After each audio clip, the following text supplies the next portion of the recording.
Things were tough, or else there was a war coming, one of the two. And her parents she was 4 years old, and her brother was 5, and they put them on a boat, just those two, with a wooden tag, right here, with a piece of leather around there. And there were Germans on the boat coming to America, and they got them to New York City.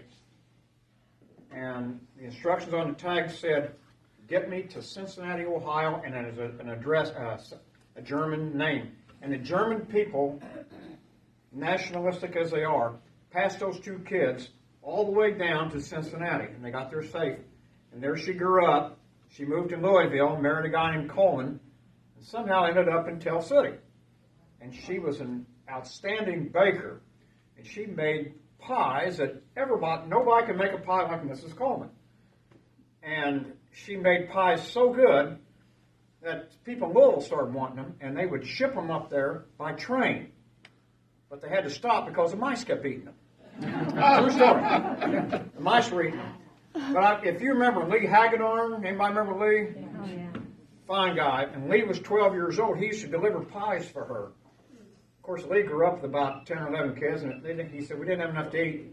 And one time he said he hadn't had anything to eat all day, and he was delivering a pie, and he said, I just cut out a piece and ate it. And Mrs. Coleman came out and saw that.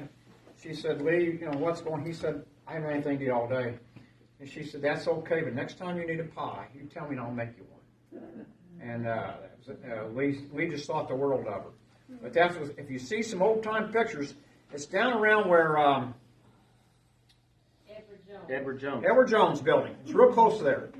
Edward Jones is where the Campshire building was. I think it was next door to Campshire building. I think so. In that grassy area, I think is where it was. Well, next to Haggard and Slaw. It's either on one side or the other, right? But there's a sign there. Closet was. But that's the story of Mrs. Coleman. Somewhere in there. That's it. Thank you.